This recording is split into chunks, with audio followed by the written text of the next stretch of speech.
Vamos falar sobre NBR 9050, acessibilidade. Bora então. Bom, hoje começa o segundo vídeo da série NBR 9050, que fala sobre acessibilidade. Como é um tema bastante extenso, bastante amplo, eu vou focar basicamente na questão do cadeirante, porque é algo que eu entendo um pouco mais na prática e acredito que o meu público maior seja esse, mas à medida que vai tendo uma necessidade, eu vou falando sobre os outros tipos de deficiência, visual, auditiva, enfim, as demais, né? E outra questão é que eu vou dividir ele por tópicos, né? Para ficar os vídeos mais curtos e ficar vídeos mais não tão cansativos. Então vamos falar hoje sobre circulação e manobra, que basicamente, como o próprio nome diz, é a questão de eu circular nos ambientes com a cadeira e a movimentação da cadeira. Então, para o deslocamento em linha reta, eu preciso ter no mínimo 90 centímetros de largura, o corredor, eu não, né? O corredor tem que ter no mínimo 90 centímetros de largura, somente se for só um cadeirante. Se for um cadeirante e um pedestre, uma outra pessoa, esse corredor tem que ter entre 1,20 m e 1,50 m. Já se for pensado no ambiente para dois cadeirantes, né, lado a lado, ou um indo e outro voltando, esse corredor tem que ter entre 1,50 m e 1,90 m, que daí a gente consegue transitar sem se bater, né? Outra questão bastante importante é a questão de manobras com obstáculos isolados. O que isso quer dizer um obstáculo? Uma cadeira, por exemplo. Eu vou passar num corredor, tem uma cadeira. Um corredor tem que ser, no mínimo, se no caso o mobiliário, por exemplo, usando o exemplo da cadeira, for de 40 centímetros, ou seja, eu vou percorrer 40 centímetros para ultrapassar essa cadeira, então esse vão entre a cadeira e a parede tem que ter 80 centímetros. Se esse mobiliário, se esse obstáculo for maior, ou eu vou ter que percorrer uma distância maior de 40 centímetros, esse vão tem que ter 90 centímetros de largura.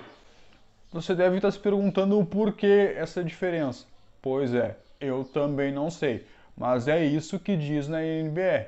Para mim, pessoalmente, não faz muito sentido, mas é o que diz a NBR. Agora, vamos falar sobre manobra sem deslocamento. O que quer dizer manobra sem deslocamento? Eu estou parado com a minha cadeira e eu vou fazer uma manobra. Eu vou virar a minha cadeira. Isso é manobra sem deslocamento. Quando for fazer a manobra de 90 graus, ou seja, eu estou para frente, eu vou virar para a esquerda, por exemplo. Isso é 90 graus. Então, esse espaço que eu vou precisar tem que ter 1,20 m lateral por 1,20 m frontal, que é o espaço que eu vou precisar para fazer esse movimento da cadeira, né? Essa manobra. Porque a cadeira não vai ficar totalmente no eixo, ela vai ir um pouquinho mais para o lado. Então tem que ter esse espaço. Se for um ângulo de 180 graus, ou seja, como se fosse virar de costa, eu estou virado para a direita e eu quero virar totalmente para a esquerda, que vai dar 180 graus. Então, esse espaço tem que ter o que vai ser na minha frente, né, do lado, se eu estou virado para a direita, tem que ter 1,20 m e o espaço que eu vou fazer esse movimento, esse deslocamento, tem que ter 1,50 m.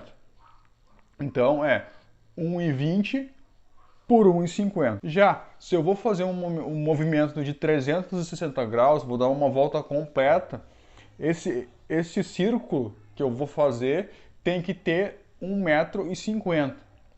É o valor do diâmetro, do raio, na verdade. É de 1,50 m. De uma ponta a outra tem 1,50 m. Lembrando que essas medidas não são medidas exatas, e sim medidas mínimas. Pode ter valores maiores? Sim, quanto maior, melhor.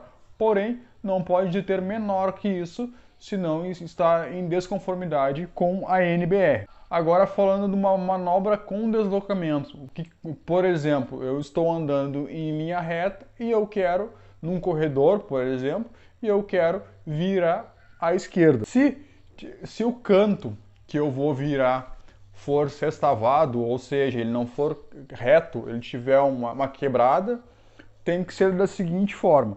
Outro detalhe, pessoal, estou olhando para baixo porque eu preciso anotar algumas coisas, tá? São muitas distâncias, muitos detalhes. Então, o corredor tem que ter 1,20 m. O corredor frontal, aonde começa, onde eu vou entrar, digamos assim, tem que começar a curva com 1,20 m, diminui para 90, que daí vai ter aquele espaço ali que eu consigo manobrar a cadeira sem bater em local nenhum. Se caso não tiver esse canto sextavado, tiver ângulo reto, tiver 90 graus ali a parede, esse corredor tem que ter 1,20 m, porque eu preciso do espaço para movimentar a cadeira, porque como eu falei antes, a cadeira ela não vai ficar sobre o eixo, ela vai fazer esse movimento aqui, eu vou virar para a esquerda, por exemplo, ela vai fazer isso aqui, ó. Então ela não fica no eixo, então eu preciso de um espaço maior do que o tamanho da cadeira. Então por isso a questão do movimento maior. Agora falando do deslocamento consecutivo. O que seria o deslocamento consecutivo? Vamos pegar como exemplo, eu vou andar num corredor em formato de U, que eu começo aqui, daí eu viro para a esquerda e logo em seguida eu viro para a esquerda de novo. Isso é deslocamento consecutivo, que eu tenho que fazer mais de um movimento, né? De um deslocamento.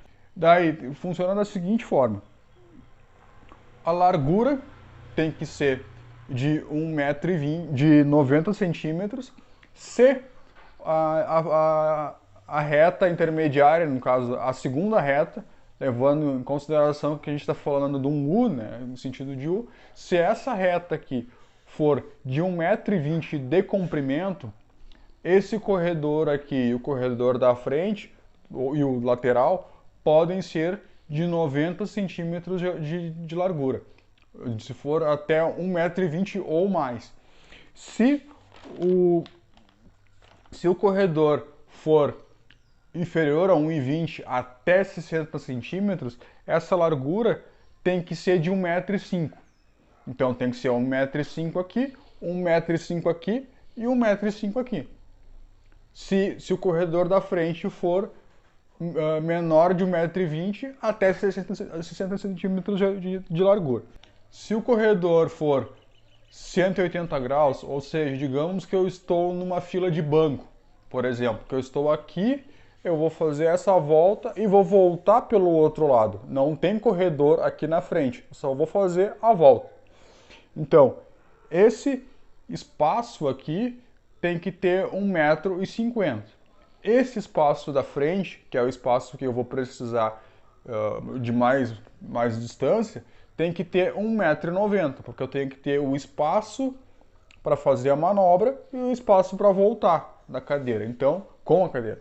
Então é 1,90 m. Já e em confinamento? Aí você está se perguntando, como assim, preso? Não, em confinamento que a NBR se refere é no caso de um elevador, por exemplo. Quais são as medidas que tem que ter um elevador? Digamos que o elevador seja perpendicular. O que quer dizer isso? Um elevador de ônibus urbano, transporte público, que você entra na porta ali sobre o elevador. Na frente disso, eu preciso ter um espaço de manobra para mim fazer no máximo os 180 graus, né? Eu não vou precisar mais do que isso. Então eu preciso ter 1,20 m na frente, para minha frente. Tenho que ter 1,20 m, que daí eu tenho o espaço para fazer essa manobra. E o espaço do confinamento, que aqui seria o elevador, tem que ter 1,20 m de comprimento, no caso que seria de trás da cadeira até a frente. Esse espaço tem que ter 1,20 m, porque a gente tem que ter o espaço de segurança, né, para não ficar muito certinho, e 90 centímetros de largura, pela questão da segurança, tem que ficar com uma folga. Como os corredores a gente viu que era 80, a maioria 80 centímetros, no caso do elevador, por questão de segurança, tem que ter 90 centímetros de largura. E se for um confinamento paralelo, ou seja, um elevador de um apartamento, por exemplo, de um edifício. Então, esse espaço tem que ter 1,20 por 1,50, que é justamente aquele espaço que eu vou precisar para voltar com a cadeira. No caso, eu entrei, então eu utilizo esse espaço para voltar com a cadeira. Então, as metragens, a princípio seria isso, segundo a NBR 9050, que foi atualizado em 2020. O que tu achou do vídeo aí? Bacana o conteúdo? Então deixa o teu comentário aí, deixa o teu like. E se tu gostou do conteúdo, acha o conteúdo interessante, te inscreve no canal aí que daqui a 15 dias eu vou ter um conteúdo novo, onde a gente vai falar sobre as proteções para evitar a queda de um cadeirante, subindo rampa, parapeito, coisas do tipo. Como é que tem que ser para evitar queda? Então, te aguardo no próximo vídeo aí, espero que tenham gostado. Forte abraço!